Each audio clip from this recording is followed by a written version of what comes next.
Hello, you must be Clementine. Yes, hello.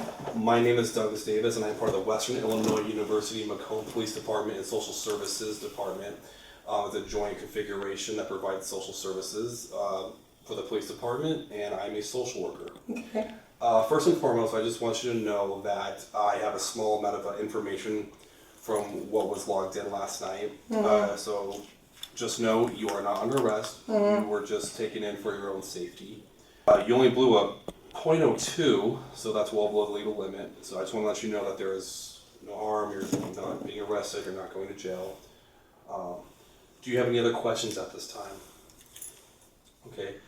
Well, let me further evaluate or assess why I'm here. So, from what we were able to gather from what the department was telling me, if you were in need of some type of social services, you were found in the alleyway, you were incoherent, and you were just a bit distraught.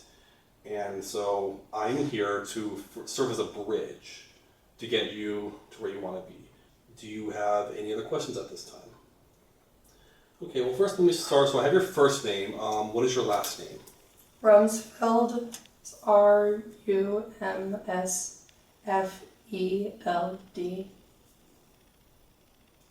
Okay, and do you have an affixed name or a name you prefer? Clem. Clem? All right, Clementine, and what is your gender? A female. And what is your race or ethnicity? Caucasian. And do you have an address that you can provide? P. Sherman, 42 Wallaby Way, Macomb, Illinois. P. Sherman, 42 Wallaby Way. I know where that's at. Yeah, it's just the hotel down the street. Yeah, Marriott Suite. It's very nice. Mm-hmm. Or do you have a place of employment, or are you employed? Okay, and do you have, would you be able to provide your income? I don't know. I have a lot of savings, so that's... Okay. I don't have like a monthly number. Okay, so you have savings accounts, that's good. You have insurance, health insurance. Mm-hmm. Okay, and who is your health insurance provider? It's BCBS. Blue Cross Blue Shield. PPO. PPO plan? Yeah. Okay, great. So, what can you tell me, Clementine? What can you tell me that so I can further assist you and further help you today? I don't know. You take your time, it's okay. I'm not from here. I don't even know what I'm doing here in Macomb. In Illinois, first of all. Where are you from? From California. What part? Palo Alto Hills. Ooh, very nice. I did my graduate school at San Jose State, and I used to go hiking around there. God, beautiful area. Yeah. Okay, so you're from Palo. And then I have residency in the Manhattan district of New York City. Okay, wow. So you're from the West, Mm-hmm. you live in the East, Mm-hmm. and you are here in the Midwest. Can I ask what brought you out here? I don't know. I just needed a little just a little change of scenery. There's like that one game thing that's really popular over here. Monopoly. Mm-hmm. It is pretty neat. I certainly like it. Yeah. And you've just been here ever since, or? Yeah. All right. I'm sorry, I forgot to ask sooner. Do you have your insurance number by chance? Yeah, it's XG824-6428. And what is the highest level of education you've achieved? I have a master's degree. Oh, nice.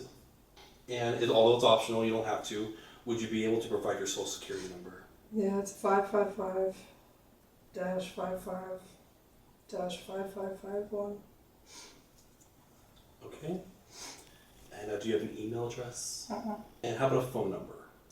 650-867-5309. And I do have an email, I'm sorry. That's okay. What is it? It's cr555@yahoo.com. Okay. What is your age? I'm 23. 23. And what's your date of birth? 3/14/01. What else could you provide me so that I can better assess your situation and get you the help you need? Now, you found yourself here. Is there anything else that maybe kind of brought you here? Maybe something that's happened recently? Well, like I said, like so I live in New York right now. And I own an apartment in Manhattan, but I haven't been there for like 3 weeks, and I don't know when I'm gonna go back. Okay. I come from a very privileged lifestyle. It's really frustrating because my family that people associate me with, I don't associate with them. So that's frustrating. So I don't really, even though I own a place back over there, I don't really like being there because I don't know, I just don't like being over there. So I have like my immediate family, like my mom and dad and my brother, we're all very close. But my grandfathers on both sides are super wealthy, and I don't agree with a lot of the things that they do. So that's why I'm not, like, I don't really hang out, like, we're not really in connection with them. So, yeah. May I ask who your grandfathers are? If you don't want to talk about it, it's okay. Maybe like one of them, I don't even know their names anymore. Like one of them is like, he owns like some like hotel chain or something. No, he owns like a really fancy department store or something like that. And they're super, like, I don't want to get into politics, but they're super Republican and conservative, and I'm not. And it's just really frustrating because everyone knows who we are, and they just automatically think that me and my family, my mom, my dad, myself, and my brother are the same as them.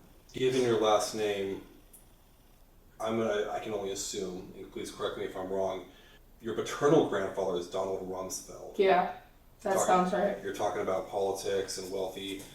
Okay, I just want to clarify, this is the first time I've come across this name, outside of politics, even just here in Macomb.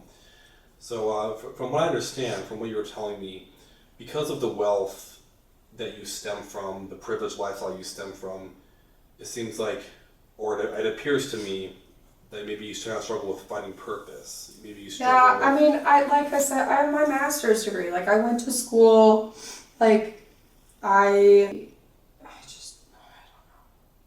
It's okay, you take your time. If you don't want to talk about it, it's not that I don't want to talk about it. It's just like,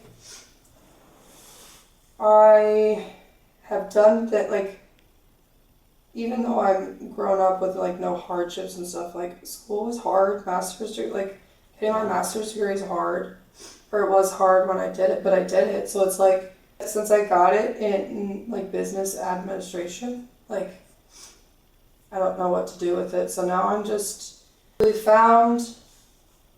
So I am kind of like a manager for a band, and we were driving to like the Chicago area. And the van that we were using broke down because we can't fly with all our we don't like to fly. It's just easier to drive.